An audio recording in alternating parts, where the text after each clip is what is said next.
unos parrafitos que me llamaron la atención y pues estuvo interesante la lectura. Ok, muy bien. Listo. Una cosa por aquí. El resto. Sí, Kevin, este texto tenía como objeto seguir un poco ahondando en el asunto del consumo cultural a través de los medios de comunicación en el contexto de Latinoamérica y entender cada vez más que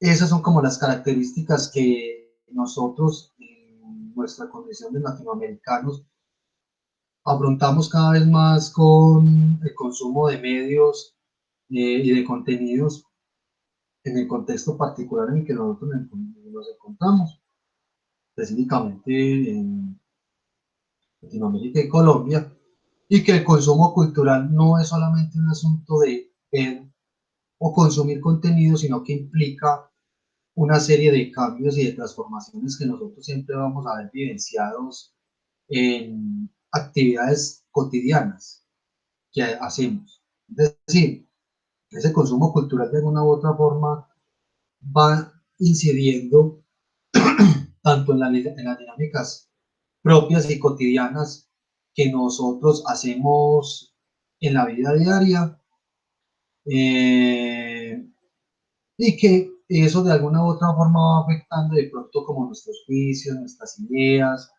la manera en cómo nosotros construimos nuestra propia identidad, cómo nos relacionamos con el otro, cómo construimos sociedad, comunidad, ¿cierto? Etcétera. Para ir como abordando un poco lo que nos dice el texto y llevándolo propiamente a un análisis de caso puntual nuestro, yo te voy a ir, les tenía hoy pues para compartir un análisis que hice de una producción colombiana muy conocida de ella, con los van a conocer este personaje. Eh, Obviamente también hablando un poco del texto, sobre todo de los elementos que tú lograste como extraer de la lectura.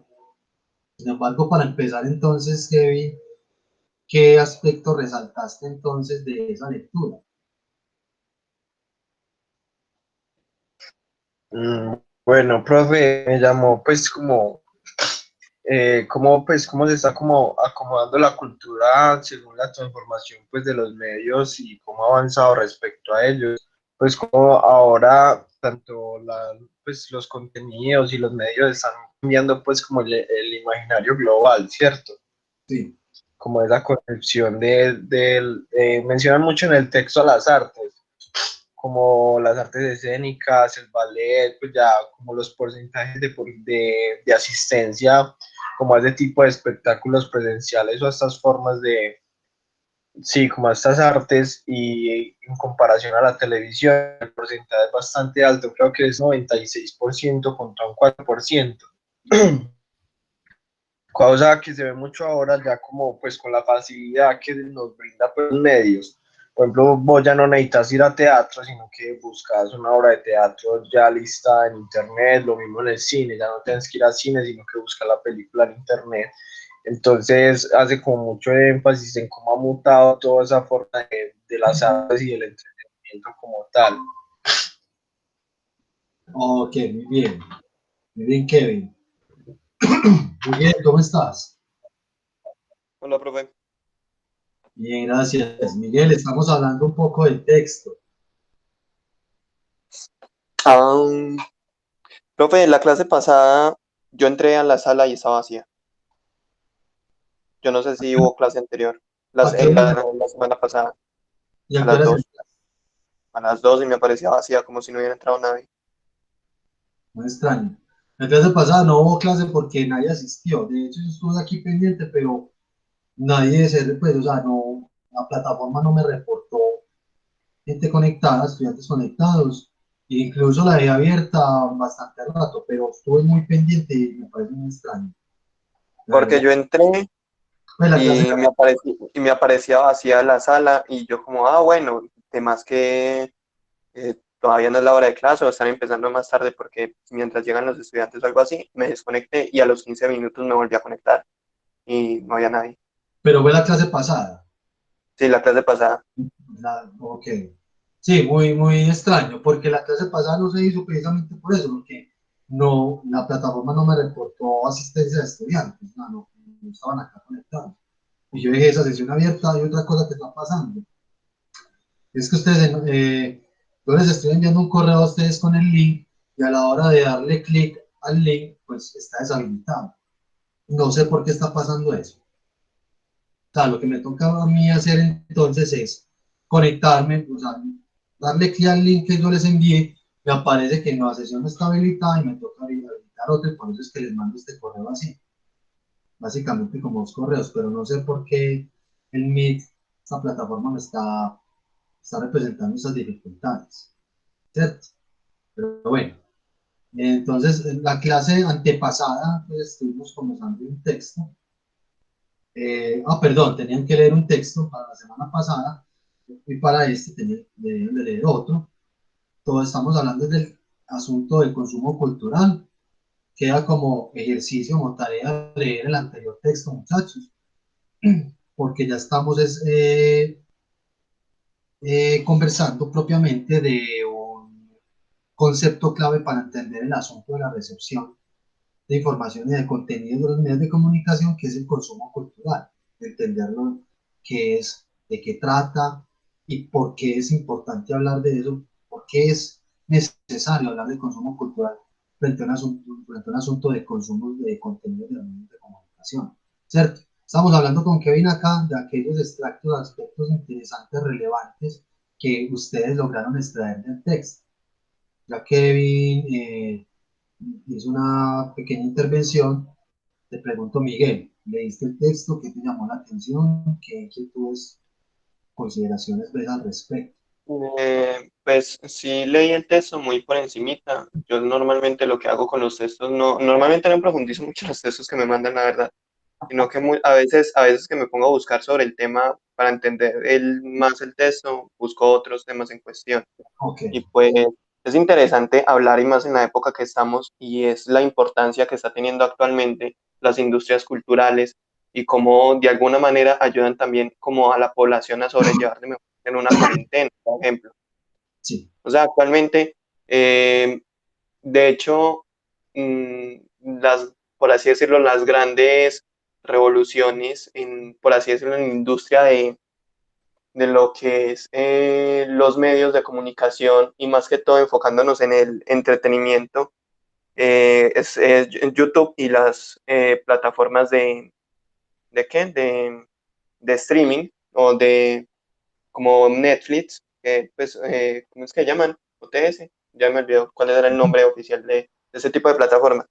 Y son actualmente las que más importancia o más relevancia están teniendo, porque la gente no solamente se está limitando a consumir contenidos de entretenimiento, sino que también están creando, o sea, se están volviendo prosumidores y esa gente que, digamos que estudiaron carreras que si bien no son muy útiles en la parte humana, sí pueden ser útiles como en la rama del entretenimiento, como lo que es el arte. Entonces hay una gran cantidad de personas que en un principio nunca habían tenido un acercamiento tan grande a lo que son estas nuevas plataformas, pero últimamente las están teniendo como productores y como consumidores también se está consumiendo contenido artístico, contenido cultural de distintos países, gente que es políglota pero nunca había subido clases, por así decirlo, lo están haciendo, gente incluso que está enseñando técnica vocal, gente que no han terminado una carrera, pero tienen conocimientos que le pueden enseñar a los demás y también son receptores de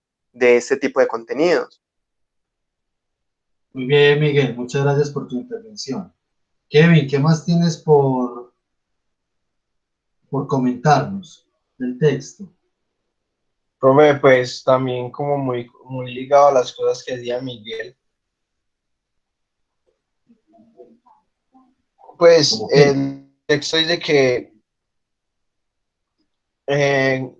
como es como la vigencia de esta mutación en la cultura se constituye a partir de comunicaciones repetidas, ¿cierto? Entonces es básicamente como lo que veíamos antes, lo único que cambia es como como el formato, por así decirlo, por ejemplo, pasar del teatro al computador y cosas así. Ok, muy bien. Muy bien, Kevin. Hay un aspecto fundamental para empezar a entender el asunto de toda esta dinámica del consumo cultural, porque si bien el texto es un poco tal vez muy viejo, habla pues de un contexto, hace más bien referencia a un contexto del consumo de medios de comunicación tradicionales, específicamente contenidos televisivos, el mismo cine, eh, incluso ciertas expresiones artístico-culturales, en fin, qué es lo que entonces viene pasando en el contexto latinoamericano y, por ejemplo, en Colombia. Que ese texto, de alguna u otra manera, lo que nos ilustra, en comparación también del anterior texto, que también nos conversa sobre el consumo cultural y la relación entre cultura y comunicación, es que hemos venido nosotros teniendo como particularidad en cuanto al consumo de bienes o productos culturales, ¿cierto? Desde la lógica de los medios de comunicación. Hay dos vías iniciales en esas investigaciones, en esos estudios de la comunicación y la cultura para dar cuenta del consumo cultural, y es que por un lado se sigue entendiendo que los bienes o los productos culturales, o sea, toda esa consolidación de una industria cultural está enmarcada en la lógica del capitalismo, es decir, un poco lo que nos decía incluso la escuela de Frankfurt con la teoría crítica y los pensadores de esta escuela, y es que cuando la cultura se convierte en un producto, básicamente es una mercancía que se sirve, que se construye, que se consolida en función de una cultura de masas, es decir, una cultura del consumo. ¿Y cuáles son como esas consecuencias positivas de esa cultura del consumo? De esa cultura de masas es, por ejemplo, la homogenización, obviamente una cultura basada, unas audiencias basadas solamente en el consumo, las expresiones artísticas, culturales dejan de tener o pierden como ese sentido de ser creativo para convertirse en un producto que es producido en serie, que obedece Profe, constantemente. tengo una pregunta. Sí, Por decir algo, pues como muy algo que estás mencionando, por decir algo, alguien hace una película, ¿cierto? Independiente, como algo más artístico, algo que va más como a lo alejarse sí, como de toda esa comercialidad y todo ese gremio, por así decirlo. Pero es algo muy bueno y de repente empieza a tener renombre y empieza a ser muy conocido, muy visible, se vuelve viral. Por ejemplo, ¿qué pasaría con ese tipo de creaciones? ¿Conservaría como su esencia, la perdería o qué pasaría en ese sentido? ok, ok, muy bien, mira. Cuando nosotros hablamos de cultura, de consumo cultural, y nos asoma el concepto de industria cultural o de las industrias culturales y creativas, es un concepto que viene, las industrias culturales y creativas es un concepto que viene tomando como relevancia para las políticas públicas, para las acciones del gobierno y para alimentar todo un sector creativo industrial basado pues, precisamente en la cultura, pues como modelo de negocio y ¿es cierto? Como un sector amplio e importante en nuestra sociedad. Eso es como una consecuencia un poco tardía de lo que nos plantea inicialmente los estudios del consumo cultural. ¿En qué sentido? En que, por un lado, cuando nos hablan del concepto de consumo cultural en estos textos que debíamos de leer y lo que vamos a ver ahorita, todos están enmarcados en la lógica, vuelvo y repito, de la cultura de masas, de un advenimiento del capitalismo influenciado fuertemente por el modelo económico neoliberal estadounidense, donde la cultura obviamente se convierte sigue siendo una mercancía, hace como alusión a lo que nos decía la escuela de Frankfurt, pero lo que interesa entender del consumo cultural es esos productos de carácter cultural vueltos mercancías, cómo inciden en las audiencias, qué efectos tienen más allá de que sean positivos o negativos. Es decir, qué efectos o qué incidencias tienen, por ejemplo, en la construcción de la identidad, lo que yo te decía ahorita, la construcción de las relaciones sociales, de comunidad, cómo eso transforma o ayuda a mutar la cultura nuestra, ¿cierto? Y ya respondiendo un poco a las industrias culturales y creativas en la actualidad, que como les vengo diciendo es un concepto que ha venido tomando relevancia para las políticas de Estado, incluso más que todo de gobierno, es potenciar todo el sector cultural y artístico en términos de que sea propiamente una industria rentable y que se pueda acomodar a las lógicas económicas nacionales e internacionales. Es decir, que se pueda solventar esa misma industria, esas empresas, obedeciendo precisamente que a modelos de negocio o a políticas económicas o a dinámicas más bien económicas a nivel mundial. Desde luego que esas producciones, por muy independientes que sean, si quieren, digamos así, subsistir o dar la pelea o ser competitivas en este escenario de la economía global, tienen que entrar entonces en todo un asunto de comercializar su producto como tal para que se pueda vender, ¿cierto?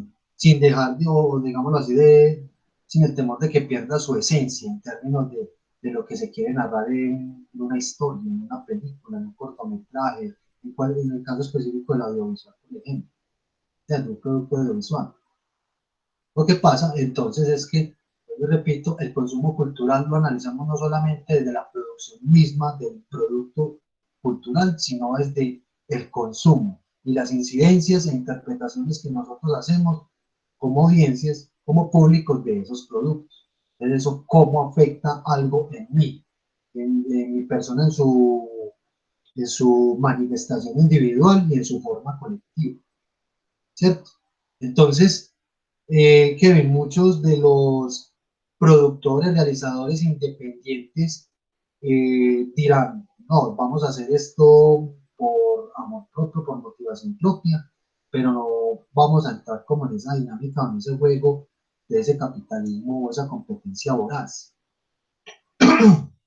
Pero sí entra en otros aspectos, o en otros, más bien otras dinámicas, como por ejemplo los festivales de cine, muestras internacionales, todas y cada una de ellas son escenarios de potenciación de las diversas producciones audiovisuales para generar espacios propiamente de visibilización de los trabajos audiovisuales y a su misma vez construir un buen nicho de mercado. Si me hago entender entonces, o sea, es un asunto entonces que se tienen que, las industrias culturales y creativas a la actualidad tienen que estar afrontando, jugando muy bien con eso. Entonces, ustedes saben muy bien que por sí no trabajar desde el sector alternativo e independiente tiene unos pros y contras. Dentro de esas contras más pronunciados va a estar siempre el esquema o el paradigma económico. Entonces, a eso más que todo se refiere el término de industrias culturales y creativas en la actualidad. ¿Y qué pasaría precisamente con esos productos de carácter alternativos e independientes? ¿Cierto? ¿En qué medida también esas producciones de carácter independientes y alternativas generan incidencias en las audiencias? Por el hecho de que por ser tan independientes y autónomas, construyen unas miradas muy particulares de lo que quieren contar. Es decir, no están como tan maniatadas a las exigencias de los productos culturales que impone el capitalismo, por ejemplo. ¿Se alcanzó a resolver tu inquietud, Kevin? Kevin. Pues sí, muchas gracias. Muy bien, Kevin. Kevin, ¿algo más por aportar? Y Miguel. Por el momento no. Ok, Miguel. No, por el momento nada. Pues No, cuando estás hablando de la industria y cómo pues ¿de qué? Realmente se hablaba dentro de un entorno pues, del capitalismo y del neoliberalismo, me puse a pensar en cómo, en este efecto curioso que pasa más que todo dentro del mundo del arte moderno específicamente, y es que cuando digamos, un multimillonario, por así decirlo, una persona que tiene cierta importancia como dentro de este mundo, le da un valor muy alto a una obra, esa obra automáticamente se valoriza. Ah, ok, O sea, claro. que dice, no, es que esta obra, y no es que le dé un valor monetario, sino algo cualitativo, ¿no? Es que esta obra me inspira tal cosa o algo así, pero lo dice una persona tan importante que automáticamente la opinión del resto de las personas, a pesar de que sea algo extremadamente simple, eh, la consideran como una obra maestra y empieza a tener un valor impresionante dentro del mercado. Ok, sí, Miguel, lo que pasa es que ahí entran a jugar personajes como claves, tales como los famosos críticos. El crítico de cine, el crítico de televisión, el crítico de arte. Y estos personajes actúan incluso, si lo hacemos como una metáfora, con algo más articulado a la comunicación digital, las redes sociales, en fin, lo que hace un influencer, por ejemplo. ¿Cierto? Un influencer, cualquiera de ellos puede hacer mención de un producto, de algo, de un tema, y ese tema empieza a tomar relevancia, empieza a ocupar importancia en los usuarios. ¿Por qué? Porque obviamente estos influencers, estos personajes, generan unos empatía, tienen reconocimiento, gozan de credibilidad y obviamente las audiencias, los usuarios en este caso, se sienten representados con las ideas, con las posturas de personajes como estos, por ejemplo.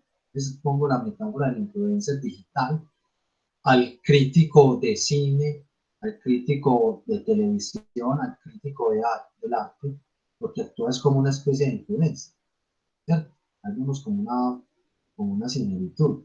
Es decir, casi que sus palabras, sus conceptos, su definición, su valoración, la evaluación de una obra, incide significativamente en el éxito de una producción en particular. Que ahí nos queda a nosotros como la inquietud de que qué tan cierto, qué tan válido puede ser esas apreciaciones de estos críticos. Lo que nos interesa entender acá es cómo actúan en términos del mensaje, cómo esos mensajes inciden en la toma de decisiones o en una acción en particular como comprar la obra o que la obra sea totalmente un fracaso. Porque hace poco es una película, creo que se hizo con tiempo antes, o sea, no es como tan nueva, tengo entendido, y que todo el mundo ya la está viendo.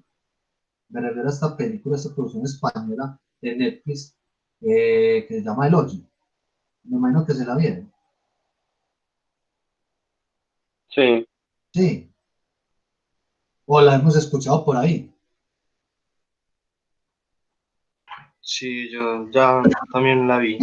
Bueno, y se la vieron quizás porque alguna recomendación, vieron mucha información en los medios, en las redes sociales, ¿o qué? no, la verdad es que fue un amigo el que me dijo por WhatsApp que se había visto tal película, que, pues, que le había gustado y que me la viera y que Ok, le dije, ¿qué tal?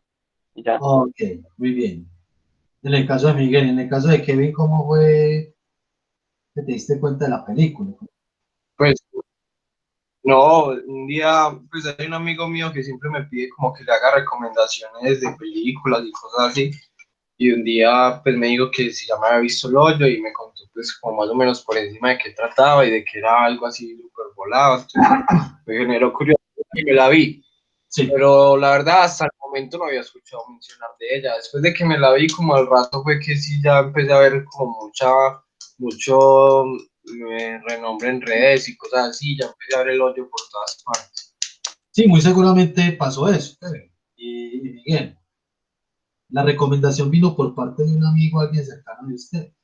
Y muy seguramente la recomendación a sus amigos vino también del lado de amigos de ellos. O mínimo de pronto accedieron a otra información que actuó como indicación para ver la película. Es decir, hoy por hoy podemos decir que, por ejemplo, en el caso de la película El Hoyo, muchas personas no solamente vieron el tráiler antes de ver la película, sino que muy seguramente hasta se metieron en cuánta plataforma existe, cuánto escenario se dispuso de crítica de la película. Porque no sé si ustedes de pronto empezaron a ver después de la película, empezaron a mirar información relacionada con con análisis de la película, ¿cierto?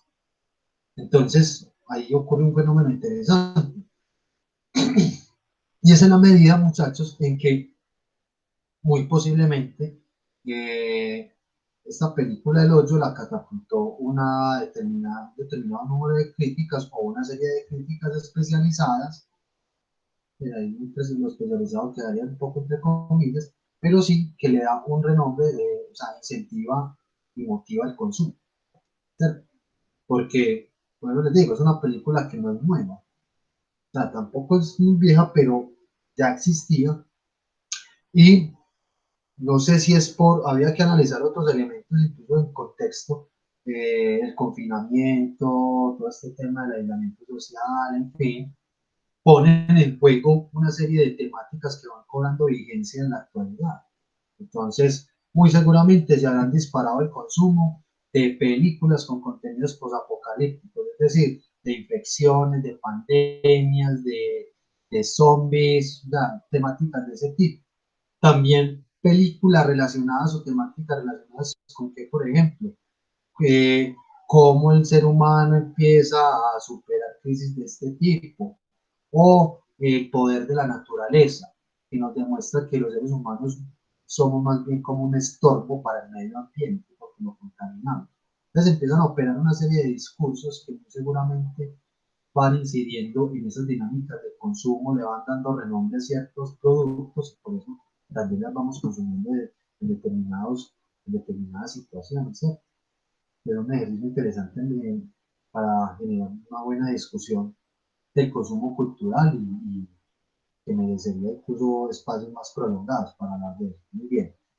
Chicos, yo entonces les tenía hoy por mostrar lo siguiente, ya llevando propiamente el consumo cultural, esa noción de consumo cultural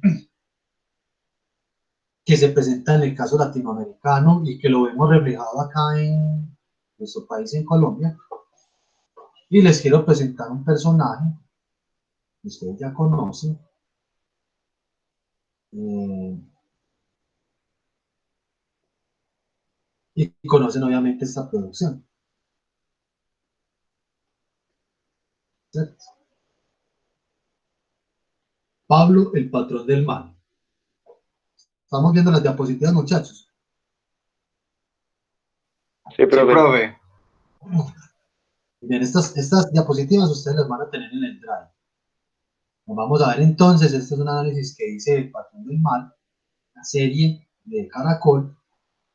Ya luego arrimaremos un poquito a un campo ya globalizado como la serie de Narcos en Netflix. Pablo, el patrón del mal, percepciones desiguales. Esta primera imagen es sugerente porque la fotografía de la izquierda hace alusión a la fotografía que le tomaron a Pablo en toda su actividad delictiva. Fue capturado, la verdad no recuerdo qué específicamente hizo, pero es una fotografía muy famosa porque es una fotografía judicial y él quedó así, sonriendo. Es una muestra, esa sonrisa no es gratuita porque se sabe que él sonrió desafiando al sistema. ¿Cierto? Como quien dice, me meten a la casa pero no importa nada. Tenemos al lado de la derecha la imagen de la serie, ¿cierto? Intentando emular la fotografía original. Empezamos a notar lo siguiente, y es que existe un lenguaje estético que es desigual, lo que configura la muestra mediática donde las proporciones visuales estimulan el estereotipo de la serie y la visión del productor. De antemano esta consideración que nos indica que aquí nos están reforzando el estereotipo obviamente de este personaje y ya de entrada estamos sabiendo más o menos por dónde va el sentido de la serie, ¿cierto? O sea, aquí ya se ve, hubieran podido omitir esta imagen, no la hubieran podido tomar de otra manera o utilizar otra imagen icónica de este personaje. Pero para la serie es fundamental dar cuenta de este personaje con esta fotografía icónica de esa situación y digámoslo así quedó como anillo al dedo para la serie, ¿cierto? Entonces uno empieza a notar de que aquí hay una visión muy particular del productor, cómo es que está caracterizando el personaje y cómo es que nos van a empezar a contar la historia, ¿cierto? Hay un investigador que se llama Adolfo Prieto, el cual hace la siguiente diferencia. Al igual que cualquier producción televisiva o cinematográfica o de cualquier medio de comunicación, pues sabemos de antemano que eh, la televisión, en el caso de la televisión y el cine, se valen de otras expresiones artísticas, ¿cierto? Por lo llaman en el cine séptimo arte, por ejemplo, y la televisión que logra reunir como elementos de los otros medios de comunicación, eso ya lo hemos sabido. Desde luego está todo un asunto de la literatura. ¿Qué pasa con la literatura? La literatura en su forma narrativa y en su forma expresiva, desde su creación como tal, el autor se está pensando, está reconociendo quiénes son sus lectores, quiénes son sus audiencias. Es decir, reconoce que hay un individuo allá que es capaz de recrear los personajes y la historia que está contando. Y lo reconoce como alguien que es capaz, ¿cierto?, de intervenir dentro de su propia percepción e imaginación en la reconstrucción de la historia, de los personajes, del mismo argumento, ¿cierto? Entonces va a ser parte de entender de que yo sé que allá hay alguien, hay personas y que se están vinculando con esto, mientras que la subliteratura, según la definición de este señor de Adolfo Prieto, él considera que la literatura tiene una vertiente muy soterrada, denominada subliteratura, una subliteratura degradada que es pensada y destinada al consumo de masas. Se reconoce que hay unos lectores, pero más pensados desde el consumo, ¿cierto? Entonces ahí, ¿qué pasa con las historias? Tienden a ser muy lineales, muy homogéneas y solamente destinadas a satisfacer necesidades primarias de las personas desde la lógica del consumo de masas, ¿cierto? No existe en el patrón del mal más que una fabricación comercial destinada a satisfacer las aspiraciones insatisfechas del gran público y a manipular los sentimientos humanos. Noten ustedes que, y esto lo vamos a colocar siempre en función de las audiencias, del ciudadano común, de la persona corriente. ¿Y qué hace la persona corriente, ese ciudadano común, al momento de consumir esto? ¿Cómo empieza a ver la serie? ¿Cómo empieza a significar la historia, el personaje, sus acciones? ¿Cierto? Entonces, se considera que series como estas van estimulando aspectos de la satisfacción de, como de ciertos deseos o ciertas aspiraciones que el ciudadano del común no puede hacer. Es decir, nadie va a decir, es que ese señor fue muy malo, muy pocas personas dicen eso. Si hacemos una comparativa en términos de las audiencias en general, van a decir, uy, toda la plata que tiene ese tipo, cómo se consigue la plata de fácil, vea. O sea, pero se dice no con ese agravio, sino como algo que llama la atención, ¿cierto? Por ejemplo, en los públicos jóvenes, en los jóvenes, eso sí que llama la atención, ¿cierto? Producciones como estas, entonces, muchachos, van teniendo esa serie de significaciones, van generando esos impactos en las audiencias. Y desde luego los sentimientos humanos. En un momento este personaje nos representa odio. A muchas personas les representa como referente, modelos a seguir incluso. Paso a la siguiente. Hay que hacer un alto acá en términos del contexto, que fue lo que empezó a pasar en Colombia, en el fenómeno de los medios de comunicación y cómo las personas se fueron educando en ese entonces. En los años 60 y 70, se sabe que la gran mayoría de las familias colombianas provenían del campo, eran campesinos y tenían fuertes y serias dificultades a la hora de acceder a la educación. O sea, la educación en su momento se consideró un privilegio. Obviamente, esto anudado a que a las profundas desigualdades sociales, económicas y políticas de este país. Entonces, uno de sus primeros modelos educativos pedagógicos fueron las radios educativas. Hay un ejemplo muy interesante con esta experiencia de Radio Sotatensa en el área de Boyacá, Cundinamarca, donde muchas personas, campesinos, aprendieron a leer y a escribir a partir de ciertos programas, una apuesta interesante, ¿cierto? Sin embargo, también teniendo en cuenta que esas desigualdades tan profundas y pronunciadas en nuestra sociedad eh, era muy caracterizada en que los campesinos estaban sumidos en un analfabetismo muy profundo. Y también teniendo en cuenta lo siguiente, que se habla incluso de alfabetización mediática, como quien dice, hay que aprender a ver televisión, hay que aprender a leer la prensa, hay que aprender a escuchar la radio, ¿cierto? Pero en ningún lado nos enseñan eso. Nosotros aprendemos a ver televisión, nosotros aprendemos a leer, a reconocer el lenguaje y ya luego nos familiarizamos con los géneros periodísticos de la noticia, por ejemplo, o la radio. Pero nadie nos enseña. No hay un estudio formal, han existido experiencias que han intentado establecer ciertos modelos de alfabetización y de educación en términos de consumo mediático, cosa muy interesante. Pero entonces, ¿qué pasa cuando las personas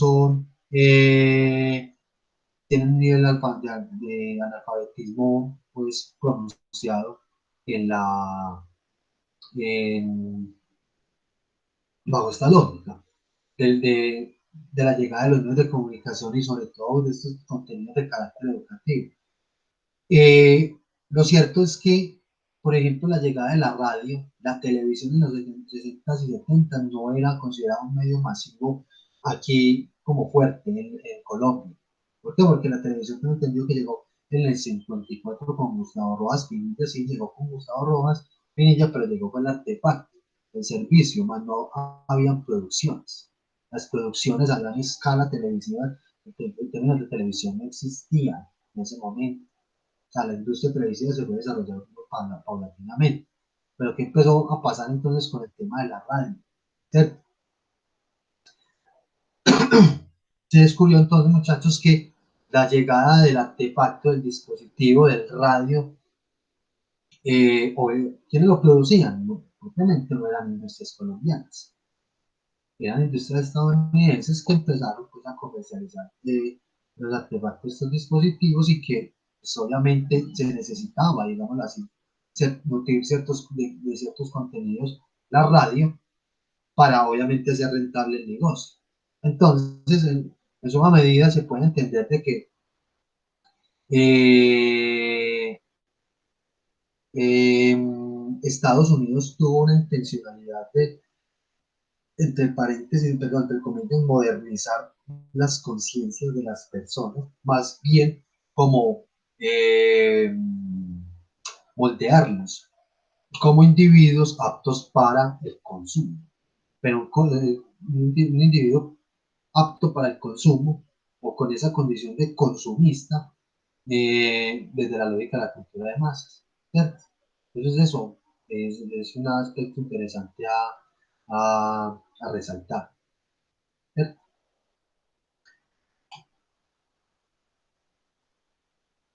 Ya en los 80, ya nos tiramos ya a los 80, estamos hablando un poco de los 60, 70, todavía estábamos en este asunto de que las personas, eh, la ciudadanía, el colombiano, estaba sumido precisamente en todo un asunto de la desigualdad social muy pronunciada, muy marcada. Ya se empezó a desarrollar, el advenimiento de los medios de comunicación fue algo muy exitoso, ganó el capitalismo como lo vemos acá, que pasó en los 80, que esto supuso no solamente un cambio en Alemania, sino a nivel mundial, ya hemos visto muchas cosas de esto y eso lo sabemos.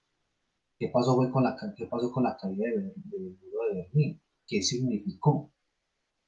Los medios de comunicación entendieron la muerte del socialismo y el mundo lo entendió. El socialismo no era solamente una guerra entre países, era una confrontación en términos de sistemas políticos y económicos totalmente diferentes. Cae el muro de Berlín, ¿quién es el derrotado? Los rusos, o sea, el modelo socialista. ya se empezó a entender de que el socialismo era un esquema total pérdida y el que gana es el que impone, digámoslo así, eso es lo que se sobreentiende. Entonces, la lógica ya se empezó a hablar entonces de que ya el mundo estaba entrando en todo un paradigma económico del capitalismo y por ende elementos propiamente culturales y artísticos tenían que ver fuertemente en esa lógica del capitalismo. Ahí entran entonces los medios de comunicación, específicamente la televisión, a empezar a producir a diestra y siniestra diversidad de contenidos y a entender de que el mensaje mediático ayuda significativamente a moldear, digamos así, las mentes, las percepciones de las audiencias en función de cada vez más eh, volver más sólido la estructura del capitalismo. ¿Sí? ¿Qué pasa en los 80 entonces, muchachos, entre los 80 y inicios de los 90 en Colombia? Empiezan a aparecer formatos de la televisión que se llaman telenovelas y que se dice que son productos netamente de la televisión colombiana, dice que es un invento de la televisión colombiana, y series como estas empiezan a aparecer, Décimo Grado, Los Victorinos, Amar y Vivir, entre otros. Muy seguramente a ustedes no les tocó, o de pronto alguno de ustedes ha reconocido alguna de estas porque le escuchó a alguien, a sus familiares, a algunos amigos, referirse a alguna de estas telenovelas. Les estoy preguntando, muchachos.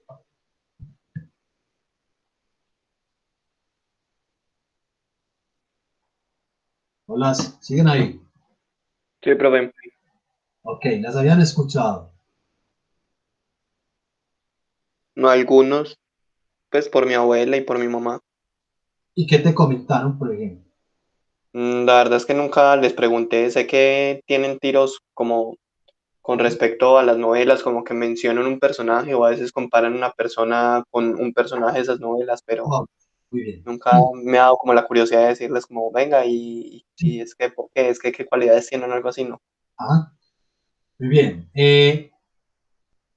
Miren esta serie, muchachos, Décimo Grado, Los Victorinos y esta de Amarillo. Series como estos, muchachos, empezaron a darle protagonismo a los jóvenes.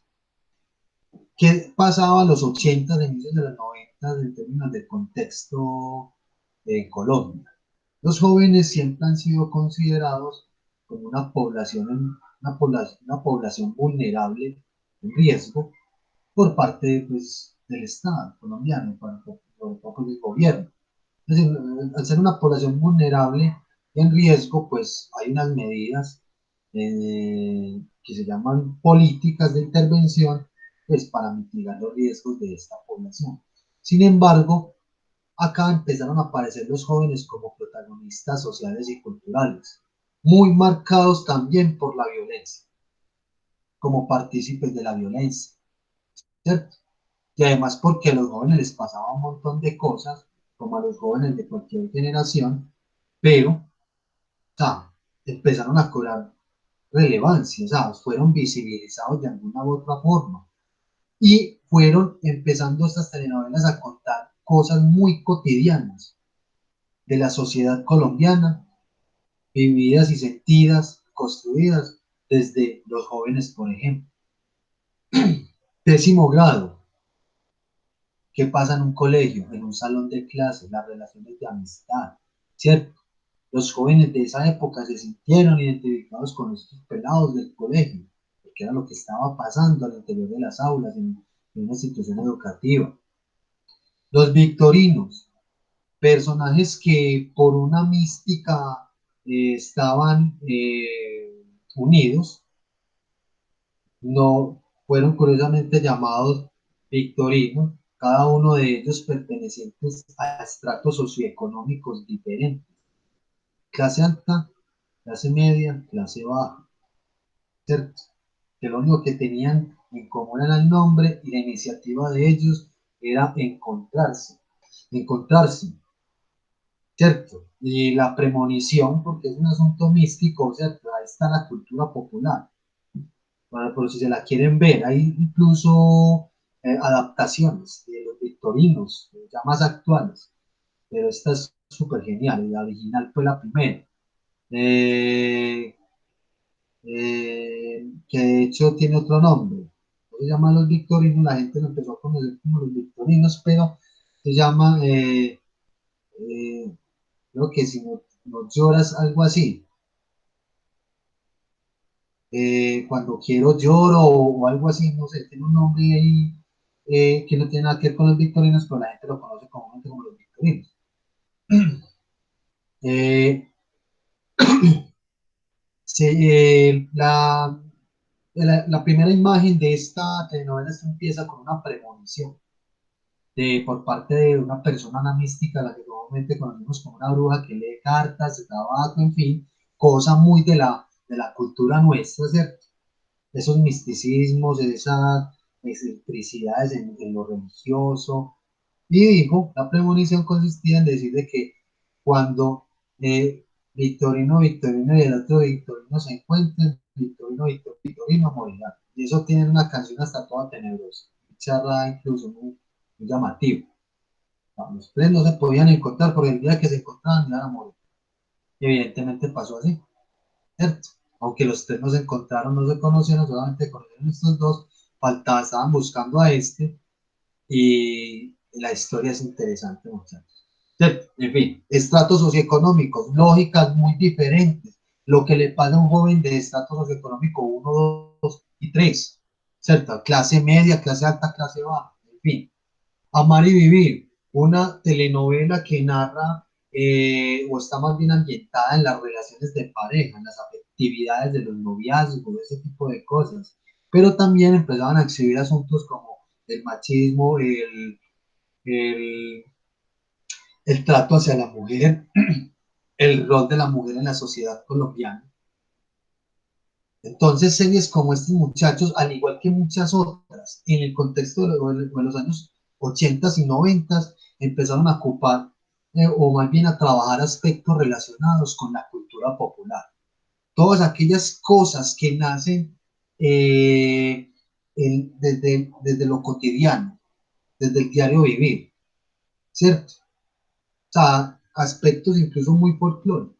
Eso es lo que es la cultura popular, que siempre se va a colocar como en contraposición con lo que es denominado comúnmente cultura de las élites, que eso ya no lo podemos decir que existe, porque hoy por hoy ya estamos asistiendo a que a una cultura popular cada vez más diversificada, cada vez más masificada, ¿cierto?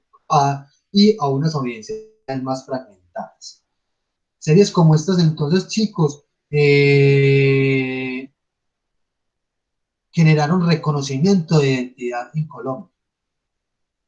Personajes que empezaron a cobrar relevancia en las telenovelas en Colombia, noten ustedes, empezó a aparecer el taxista, empezó a aparecer quién, el vendedor de la tienda de barrio, el celador, el vigilante, el lustrabotas, personas que son propiamente nos representan el ciudadano del común y que comúnmente pasan desapercibidos, son invisibilizados y fueron retratados a través de las narrativas de telenovela para exhibir a partir de cada uno de esos personajes problemáticas muy profundas de la sociedad colombiana.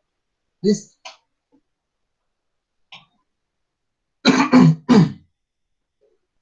Perdón, muchachos.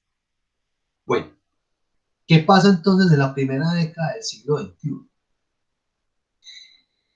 Con el advenimiento de la Internet, el fenómeno de la convergencia de medios en el escenario digital, prácticamente se entiende que hay un proceso de desterritorialización y se configura un nuevo sujeto popular. Es decir, ya no consumimos solamente telenovelas locales, sino que asistimos a hacer consumo de diversos contenidos provenientes de otros lados del mundo, ¿cierto?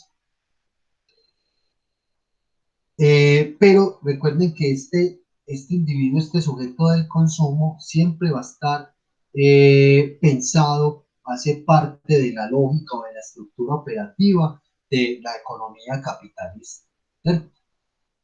Aparecen, a manera de ejemplo, se pone esta serie, CSI. No sé si ustedes la vieron, eh, algunas de las series o algunos capítulos, o conocieron, pues, o sea, que la serie existe. Ya no la emiten en la televisión, ya está incluso en otras plataformas, como por ejemplo Netflix, que puede ver la serie en Netflix porque ya la incorporaron en la oferta. Pero estas series se emitían en la televisión convencional, es decir, el operador de cable, o sea, no existía uno, eran otros, pero uno es un operador de cable, igual que otros que ofrecían ciertos canales de televisión y podían ver con este tipo de contenidos. ¿Qué pasa con estas series como los CSI? Se, se sabe, se reconoce que son series que fueron patrocinadas por el gobierno de Estados Unidos para educar a las masas sobre la potencia tecnológica y científica de su sistema de seguridad. Es decir, el mensaje que infunden en el ciudadano es la percepción de que serán aprendidos por el más mínimo y microscópico detalle. Aquí pasa algo muy interesante. No sé si ustedes la vieron o conocieron a alguien que haya visto, sus papás, amistades, familiares, en fin. Uno ve este tipo de producciones y la impresión que uno se lleva es que, muy tesos, muy inteligentes, ¿cierto? Y muy efectivos. Y al final siempre va a terminar castigado el mal. Ese puede ser el mensaje más explícito de la serie. Pero hay los mensajes implícitos que se prestan a otras connotaciones, otras interpretaciones que nosotros como audiencia hacemos, y es que nos vamos dando cuenta de que, nos están mostrando que CSI está en varias ciudades, ¿cierto? Y que incluso hay un CSI criminales ciber, para criminales cibernéticos, perdón, no, para criminales en el escenario digital, o sea, todo lo que tiene que ver con crímenes del internet y ese tipo de cosas. Es decir, no solamente me limito al espacio físico, sino que ya con crímenes que tienen que ver con todo el tema de los cibernautas y todo lo digital. ¿Qué sensación a uno le dejan este tipo de series? Que están presentes en cualquier lado, en cualquier momento, bajo cualquier circunstancia. ¿Cierto? Ese es el mensaje interior, implícito. Cosa, por ejemplo, que pasa cuando vimos Rambo.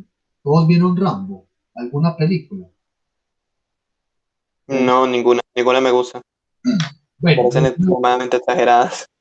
ok, muy bien, pero conoces escenas, ¿cierto? ¿O viste un Sí, trailer? sí, algunas escenas Pues que están por ahí. yo Ok, tampoco me he sentado como de principio a fin, pero uno sí se cruza por ahí, o incluso los mismos memes le muestran a uno muchas escenas de Rambo, cosas sí, así, o uno ya se imaginará como pues de qué tratará que Rambo contra el mundo y gana Rambo.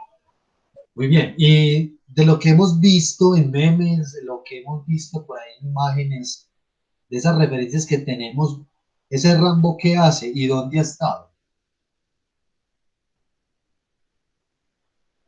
Creo que en la jungla, Si no estoy mal, estaba en Vietnam o algo así, ¿no? Sí, ha estado en Vietnam. O sea, estaba hablando ya propiamente de las películas, tienen un montón. Ha estado en Vietnam, ha estado en Afganistán. La última, que ya Rambo ya está viejito, Sylvester Stallone ya está, cierto, más de los 50, todavía es Rambo, y se enfrenta una guerrilla creo que es un país que se llama Turbequistán, algo así, Turbequistán, país por allá europeo muy conflictivo también. O sea, las principales películas de Rambo lo que nos han presentado a nosotros, lo que nos han narrado es la presencia de Estados Unidos en todos los conflictos en donde ha participado. Peleó en uno de los Rambos en Vietnam, ¿cierto? Donde Rambo tenía que rescatar a soldados del Vietcong. En Afganistán ayudó al pueblo a liberarse de la opresión rusa, ¿cierto?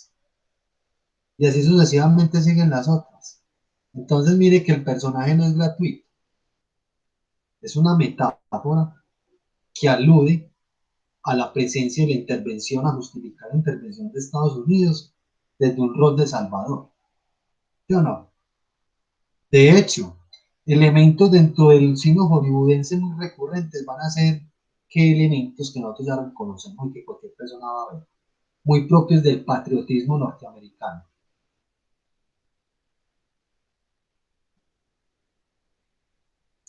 ¿Qué creen ustedes que siempre se ve por ahí en las películas?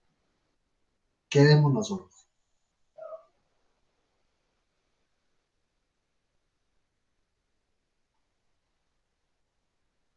Hola, pregunta, es una pregunta. Hola. Profe, ¿la repites, por favor? Es que me distraje acá con mi madre que me está diciendo algo. Dale, tranquilo, Miguel. Kevin, ojo pues, ¿qué elementos siempre vemos muy recurrentes en términos visuales, en términos de la retórica visual, que son muy recurrentes del patriotismo norteamericano, en películas, en series estadounidenses, en fin? Profe, Ah, muchos los... ¿Cómo? habla, habla vos. Me sigo. Nada, elementos, objetos. Objetos como tal. Como Mm, queramos llamar, elementos, objetos del patriotismo, que nos saluden a Estados Unidos.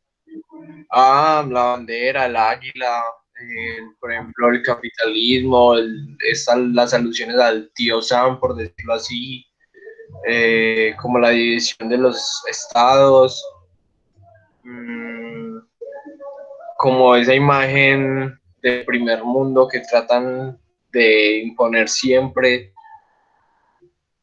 que Bien, otras cosas. bien, siempre vamos a ver la bandera. Vamos, ya todos conocemos incluso el escudo de Norteamérica, ¿cierto? O sea, esos elementos siempre hacen parte de la narrativa y el discurso de producción netamente de Hollywood, con ese carácter. Siempre vamos a ver alguna referencia a eso, ¿cierto? Y bien, entonces esto es un análisis que se hace de series como CSI, ¿cierto?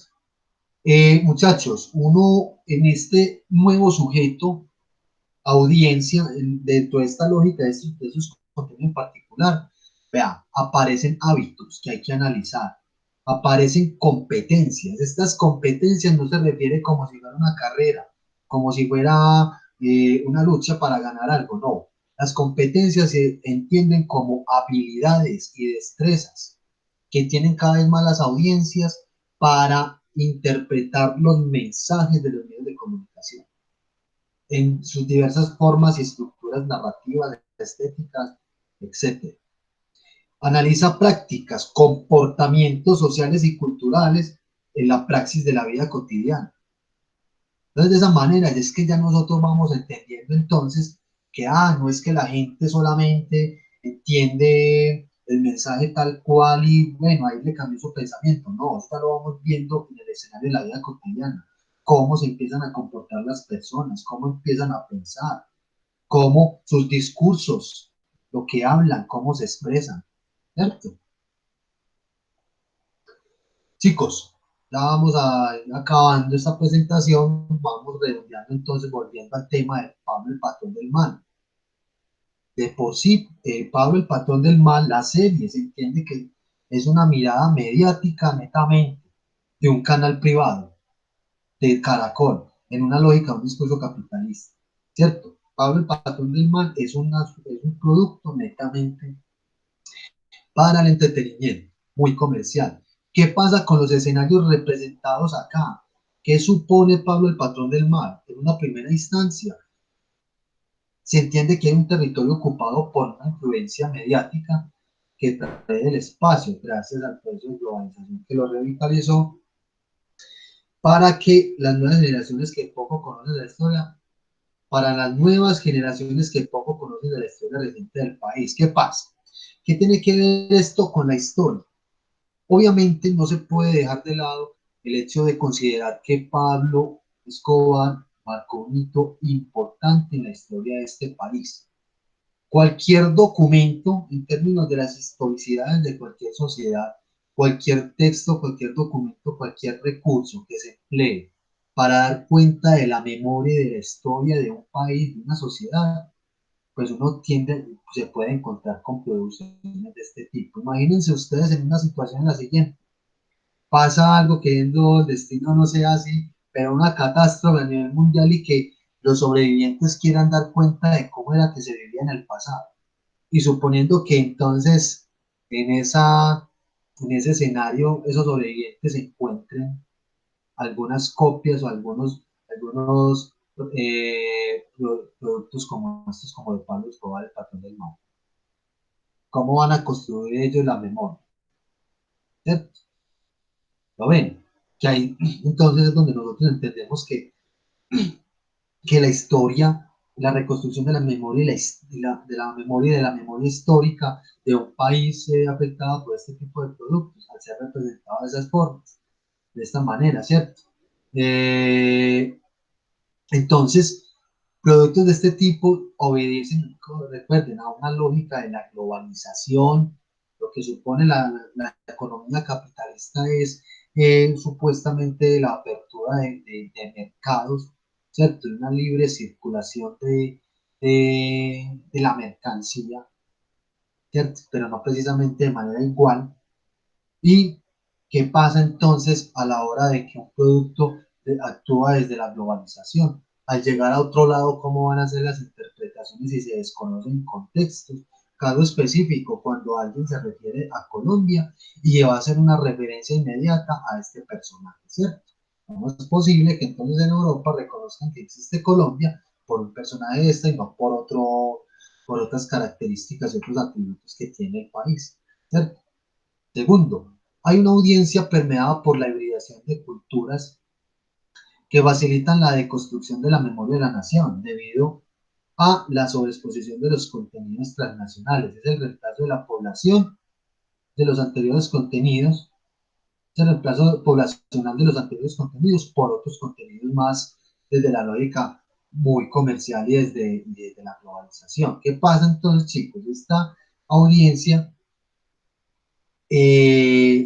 cada vez más va a asistir a representaciones mediáticas que van a incidir significativamente en la cultura. Nosotros no podemos decir de que la cultura colombiana es una cultura de nada, no, pero podemos decir de que existe una especie de una pulsión o una configuración de una cultura narco. Eso lo hemos evidenciado en muchas cosas, pero no podemos decir de que la cultura colombiana es netamente narco, ¿cierto?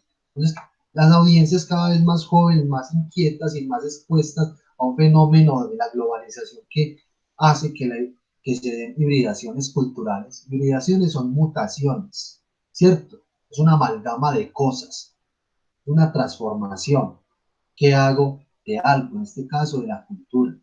¿Qué pasa entonces con las audiencias cada vez más jóvenes? ¿A qué se van a enfrentar? Sobre todo a esta lógica y sobre todo a este tipo de contenido. Hay un contenido, muchachos, que bien es real, aquí nos presentan cosas que pasaron, pero también nos relatan aspectos más relacionados con excentricidades, banalidades del poder y del dinero. En ningún momento, compañeros de la audiencia, listo, va a decir, ese Pablo sí fue muy malo, vea todo lo que hizo, pero el relato lo entendemos más que todo desde estas excentricidades, el poder, todo lo que se puede conseguir con la vida fácil y cómo es posible que un personaje de estos, siendo tan corriente, haya conseguido tanto dinero. Y también hay otra cosa, poniéndonos en el punto de vista de las audiencias cada vez más jóvenes. Este tipo de vida le resulta atractivo al joven y a muchas personas, ¿cierto? Entonces se refuerza esa idea en este discurso. Y por último, también hay un discurso de injusticia.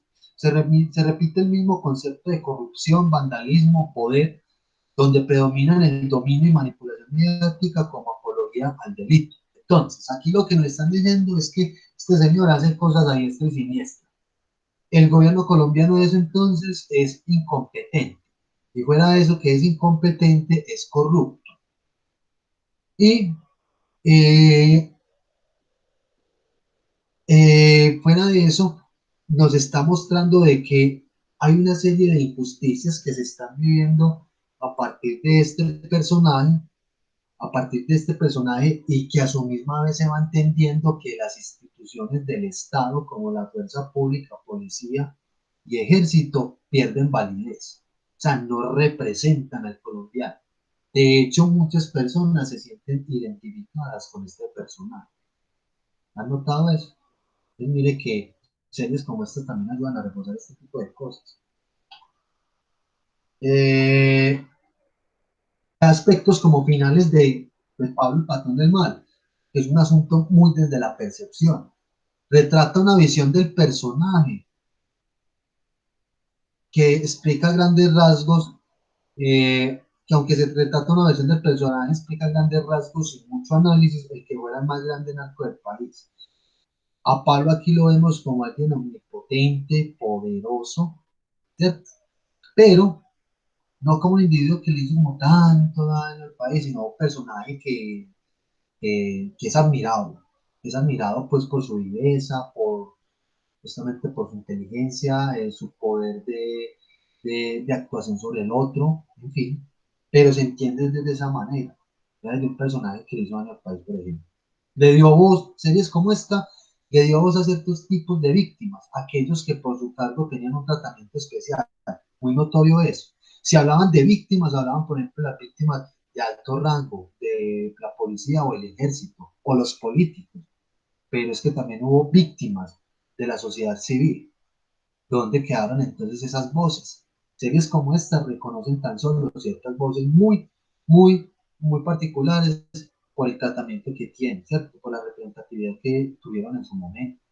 Hizo comprender, hizo comprender a los televidentes la ingobernabilidad que tenemos, porque la realidad con el gobierno es la misma en aquella época que en esta, ¿sí?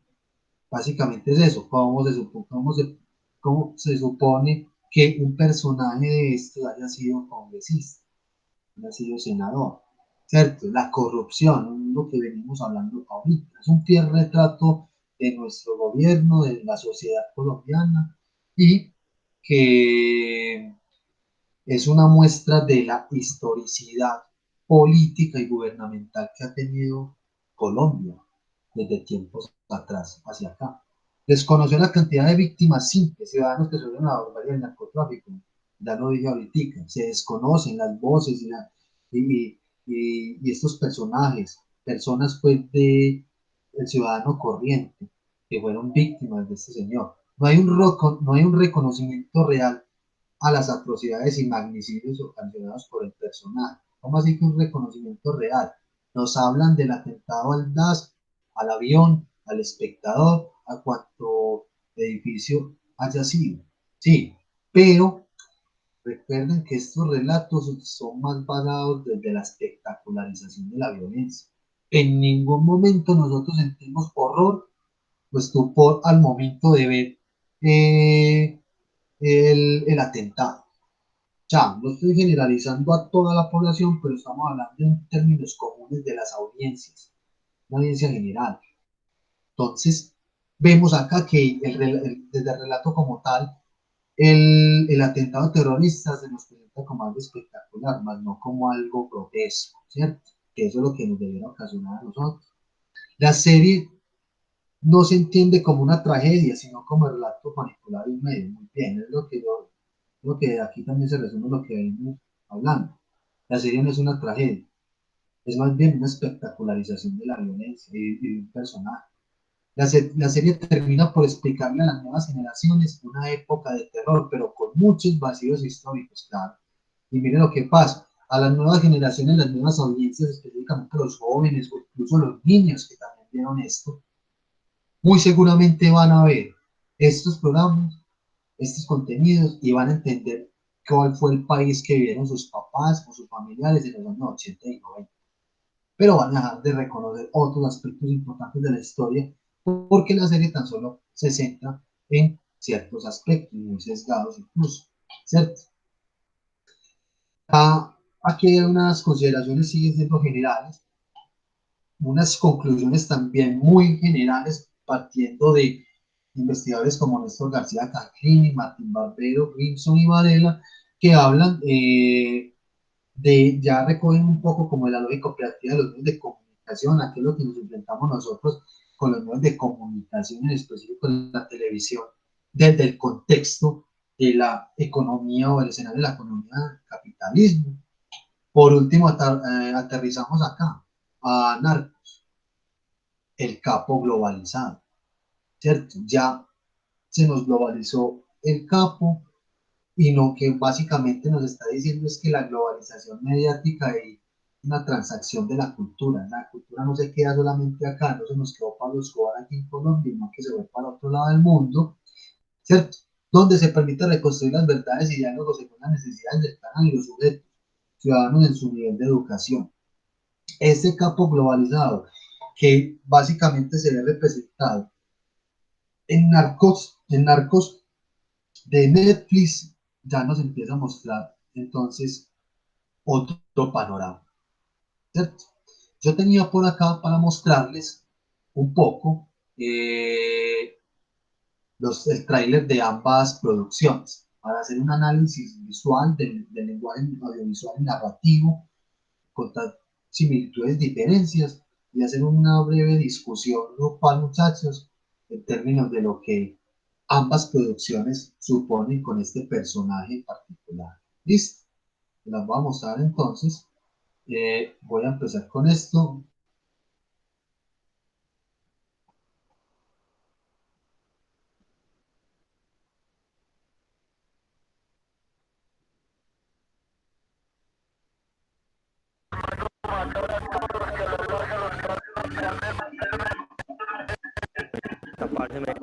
Señor Emilio Escobar. Chicos, una pregunta. ¿Cierto que se ve muy interrumpido? Sí, Profe, profe, la sí, verdad es que no se entiende el audio mucho. Ah, ok, Si nos bueno, puedes hagamos mandar el algo. link, mucho mejor. Lo vemos desde acá, desde el celular. Eso les iba a hacer. Eso íbamos a hacer. Les voy a mandar aquí el link al chat. Este es el trailer de Pablo el Patrón del Mal, la serie de Caracol. Vamos a ver este primero y ahorita vemos el de Netflix. ¿Listo? Ahí se los acabo de mandar. Me avisan entonces cuando terminen de ver.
Listo, profe.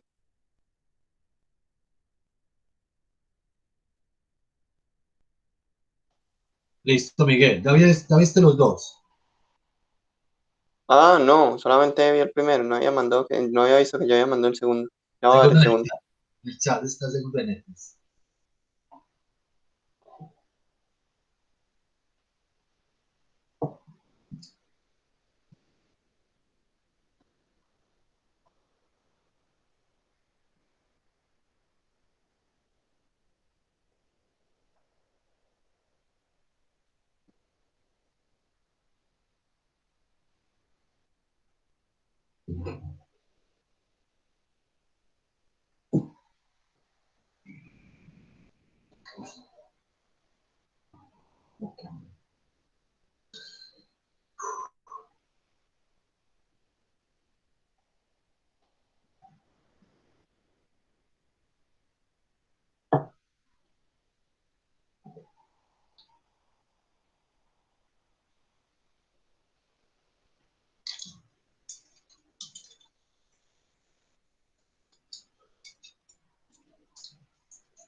Listo, ahora sí. Listo, Miguel. Kevin, ya terminaste. Lo podemos dejar hasta ahí. Ya con eso creo que es suficiente para. Ya. Sí, ya. Ok, bueno, muchachos. Dialoguemos un poquito antes de terminar la sesión. ¿Qué vieron ustedes? Similitudes, diferencias. ¿Qué les pareció a ambos? ¿Ya los Pues yo conocían? creo que la principal diferencia es que, primero, el tiempo. El de acá de Colombia es muchísimo más largo. Y segundo, hay una cuestión, y es que Netflix no tiene la necesidad de decir que es una producción grande, pero Caracol o era RCN, ya no me acuerdo. O bueno, la televisora de acá de Colombia sí tiene esa necesidad, o sea, de decir que es la producción más grande que se ha grabado en el país. Muy bien, muy bien. Kevin, ¿qué más viste por ahí? ¿Qué diferencias, similitudes encontraste? Pues, a ver, la principal, y obviamente es como a lo que más le apuesta a cada serie y a lo que se le facilita, por decir algo, desde la narración. La propia, la de acá, la de Colombia, narra la historia desde la perspectiva de Pablo, ¿cierto? La de Netflix narra la historia desde la perspectiva, pues, del policía que trataba de capturarlo a él. Entonces, a uno, pues, es fácil deducir por qué, porque ellos conocen, tienen más como manejo de esos conocimientos policiales, saben más cómo armar todas, además, ya tienen mucha experiencia de series así, de policiales y cosas así, entonces saben cómo armar la historia más desde esa perspectiva. En cambio, acá sabemos cómo es que se maneja, por decir algo, la cosa en los barrios, que a ellos no les quedaría tan sencillo recrear cómo es exactamente o cómo era un barrio en los años 80 acá, por ejemplo, la infancia de Pablo, entonces se limitan con mucho a eso. En cambio acá se nos da más fácil recrear toda esa parte histórica. Bueno, muy bien, muchachos. Bueno, yo sí Nuevamente, quería decir otra cosa y es que en el tráiler, porque yo no me he visto ninguna de las dos series, no porque no me gusten, sino porque sinceramente no me llaman la atención. Eh, pero la de Netflix me da la impresión de que es la típica serie estadounidense con ánimos de freedom, o sea, con las ganas de decir que otra vez Estados Unidos salvó el día. O sea, es como yo veo el tráiler. muy Claro, es un bien. estadounidense, es que esa es la típica historia del héroe estadounidense que empezó desde abajo y terminó arriba arrestando a un criminal internacional de un país extranjero, por cierto, y es del tercer mundo. Entonces Sí, es como eso que estábamos mencionando pues en muy la bien. primera parte de la clase. Muy bien. Muchachos, la narrativa, muy diferencial, ¿cierto? Muy diferencial. ¿Qué opinan de ese capo globalizado? En comparación con ese Pablo Escobar del Patrón del Mal. Pues nada que ver. La verdad, si no fuera porque dicen que él, pues uno diría es cualquier capo, porque no sé si la concepción de ellos de capo sea algo muy general, pero al menos los capos de Latinoamérica, tanto como los mexicanos, son muy diferentes, pues se diferencian mucho como en la extravagancia, el tipo de cotejo que manejan, por ejemplo, las preferencias, por ejemplo, algunos se esconden en la ciudad, los de acá son puro monte, fincas lujosas, pero en lugares poco asequibles. Entonces fallan como en esa parte, creería yo. Muy bien.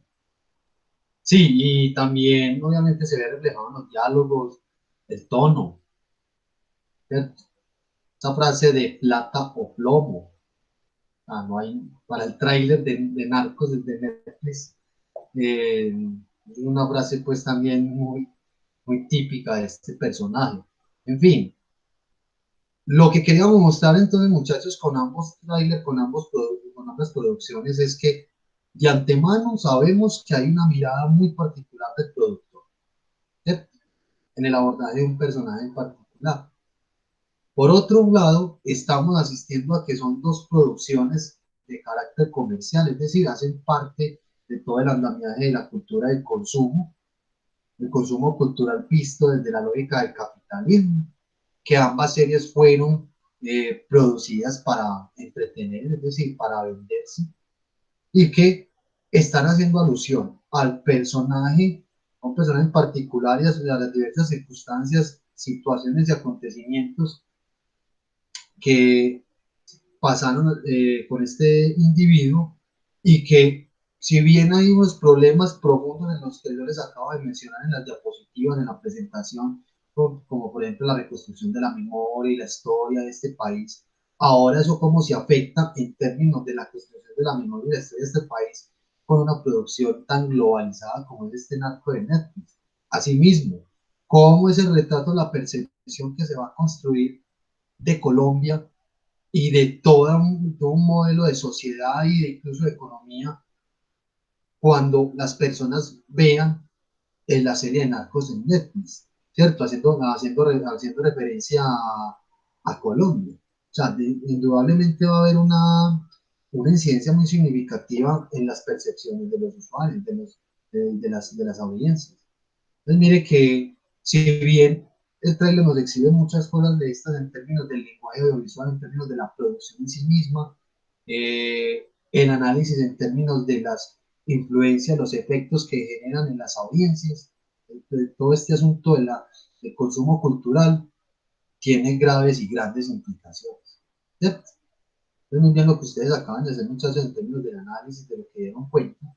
Y eso era lo que tenía que debíamos hablar hoy, de cómo el consumo cultural se ve de manera marcada o reflejada en productos como tan locales y autóctonos como este Pablo, el patrón del mal. Les quería mostrar ese análisis que hice ya para articularlo con lo que es el consumo cultural, que es el tema que estamos hablando, que hemos venido hablando y que estamos abordando en este momento, desde las anteriores clases. Muchachos, preguntas, inquietudes, algo más por comentar frente al tema.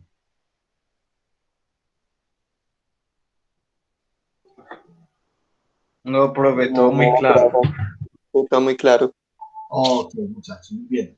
Estas diapositivas, les recuerdo que van a estar entonces en la carpeta del Drive, en la carpeta presentaciones, que la subo en el transcurso de la semana que viene. Y gracias, muchachos, nos vemos dentro de 8 días.